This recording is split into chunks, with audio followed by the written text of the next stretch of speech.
Established 6 days before Pearl Harbor as part of civilian defense, Civil Air Patrol's first mission was to help deter submarine operations off America's coasts. The situation was so critical at first, the U.S. military elected to use volunteer civilians flying their own single-engine aircraft armed with military bombs to aid in the war effort. By the end of the war, CAP would fly more than 24 million over-ocean miles, report 184 submarine sightings, and drop 82 bombs. Throughout the war, CAP expanded its operations to include dozens of other missions, including search and rescue, disaster relief, air defense training, flight training, cadet programs, and aerospace education for teachers and youth at all grade levels. In 1943, it was transferred to the U.S. Army Air Force as its auxiliary, creating a partnership with the Air Force that continues today. Since 9/11, the Air Force's auxiliary support to the Air Force has greatly increased in intensity. CAP's operational forces today include 550 modern civilian aircraft, over 1,000 vehicles, and 56,000 adults and youth. Acting as a force multiplier to the Air Force and other agencies, CAP members also carry out disaster relief operations, along with 90% of inland search and rescue missions tasked by the Air Force Rescue Coordination Center. Relying heavily on sophisticated cell phone and radar forensics technology, CAP is credited with saving nearly 100 lives each year. In August 2015, the Air Force formally recognized CAP as part of its total force. On December the 1st, 2016, Civil Air Patrol will celebrate its 75th year of service to America. Throughout most of those years, the U.S. Air Force has looked to Civil Air Patrol's patriotic volunteers to help train its own and to augment its mission manpower. The United States Air Force wishes to congratulate and to thank our total force partner, Civil Air Patrol's 56,000 airmen, for their diligent and devoted service over the past 75 years. Ladies and gentlemen, please rise for the presentation of the United States Air Force Organizational Excellence Award. The Civil Air Patrol distinguished itself by exceptionally meritorious service from 1 October 2012 to 31 August 2016. During this period, Civil Air Patrol emerged as a true total force partner, flying 36,367 operational sorties as the Air Force Auxiliary. They were the cornerstone of Air Force rescue operations, executing 2,943 search and rescue missions for the Air Force Rescue Coordination Center, flying 5,040 hours and saving 272 lives. Civil Air Patrol was an integral part of our homeland defense, flying 1,950 air defense sorties, providing target support for intercept aircraft. In response to multiple disasters, they valiantly aided relief efforts, flying 3,334 hours in support of federal and state disaster response authorities. This included operations in the aftermath of Hurricane Sandy, involving an amazing 21 wings, using 23 aircraft, flying 696 sorties and 1,380 hours, all the while capturing 158,000 images used by emergency responders while ground crews manned shelters and delivered life-saving supplies. When historic flooding threatened South Carolina, Civil Air Patrol volunteers flew 180 search and rescue imagery sorties, capturing 4,480 images. They supported 959 Air Force and joint exercises, including critical training missions, simulating unmanned aircraft systems by using sensor-modified aircraft to prepare Air Force, Army, and Navy joint terminal attack controllers for their worldwide combat missions. Additionally, Air crews flew 29,395 hours, helping law enforcement agencies seize $2.9 billion in illegal drugs and currency, leading to 1,530 arrests.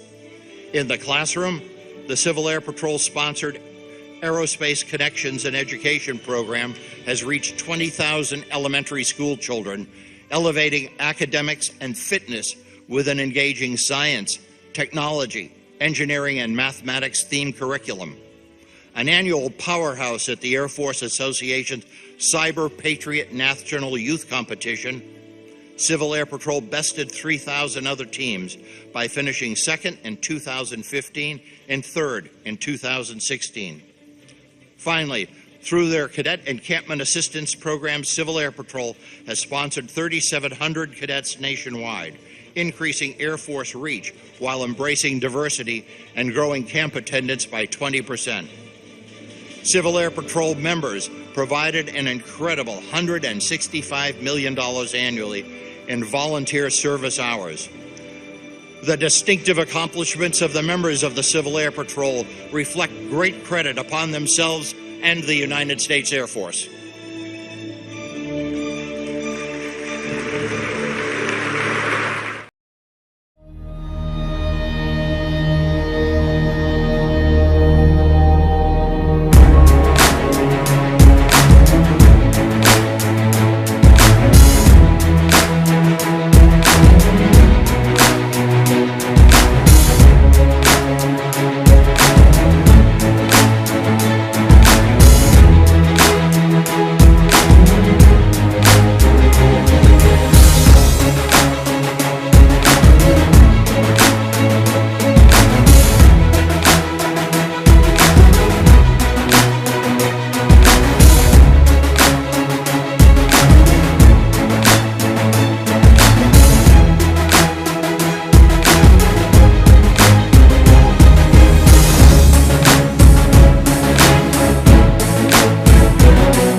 Ladies and gentlemen, the Republican leader of the United States Senate, the Honorable Mitch McConnell.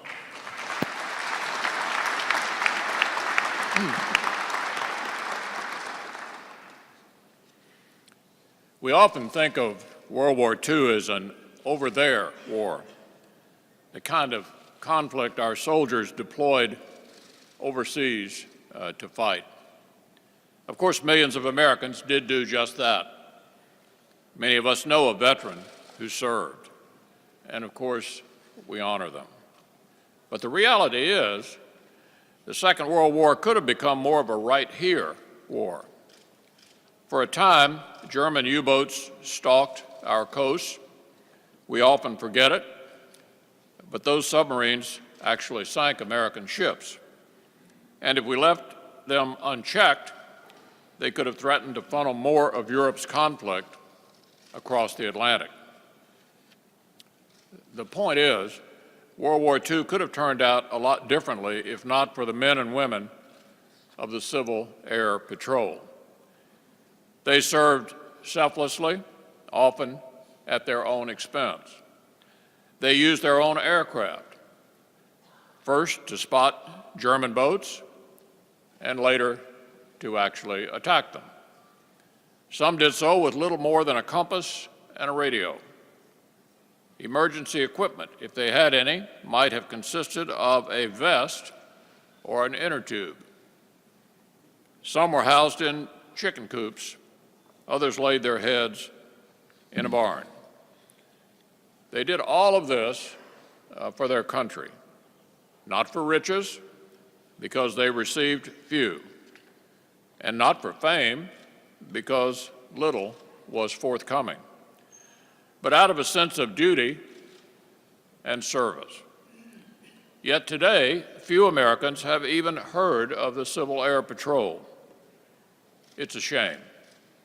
It continues now as an auxiliary of the Air Force with humanitarian missions.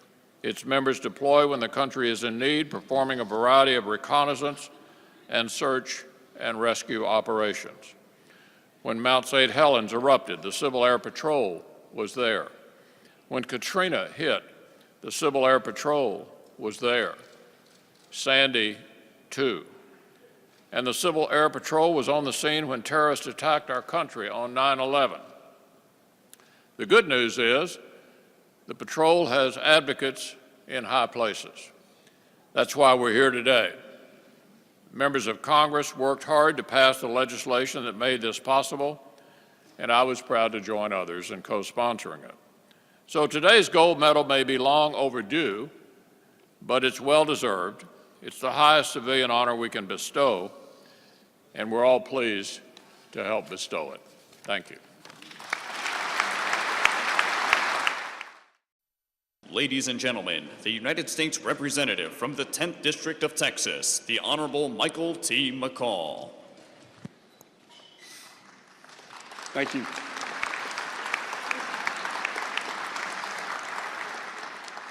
What a great day. 73 years ago this week, America was attacked at Pearl Harbor, leading us into a war that would define who we are as a nation.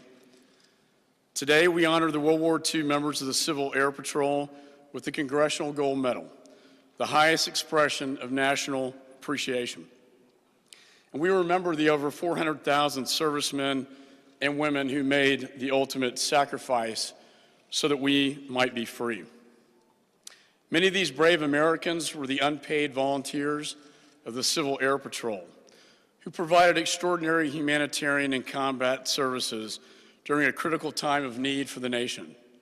And without their service, many more would have perished. As the son of a B-17 bombardier and a World War II veteran, I am especially proud to be here to honor the veterans with us here today. My dad was my hero, and so too are all of you. Many of you flew dangerous missions, using your own aircraft to attack enemy submarines, nighttime tracking missions, cargo transport, search and rescue, fire patrols, disaster relief, and medevac. Notably, the Civil Air Patrol also served as a pioneering opportunity for our nation's women to serve in uniform, including one I want to notice today, Jane Pace, a 92-year-old Civil Air Patrol pilot for my community in Texas, who is with us here today and conducted surveillance flights over the Gulf of Mexico to spot enemy submarines. At this time, I would like to take a moment to recognize Jane and ask her to please stand.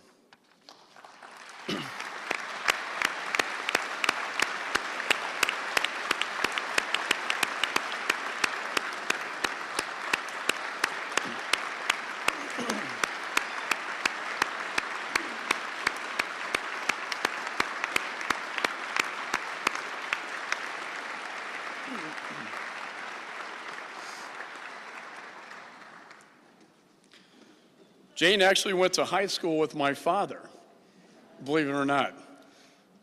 And while we were at the World War II Memorial this morning, Jane and I read a quote enshrined in that stone that said, "Women who stepped up were measured as citizens of the nation, not as women.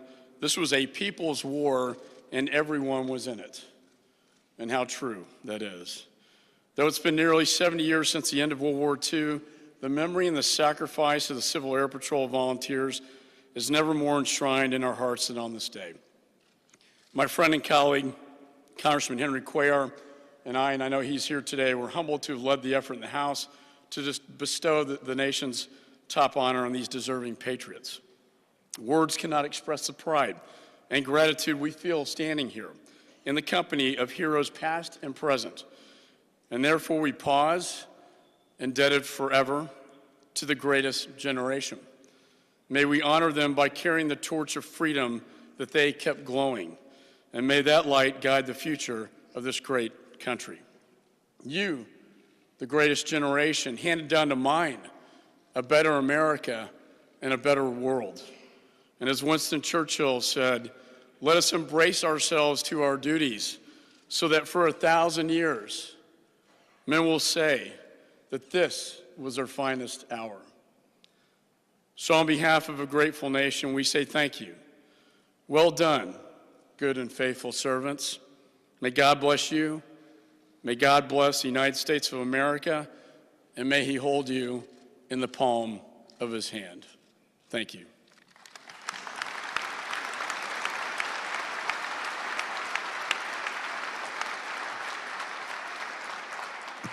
Ladies and gentlemen, the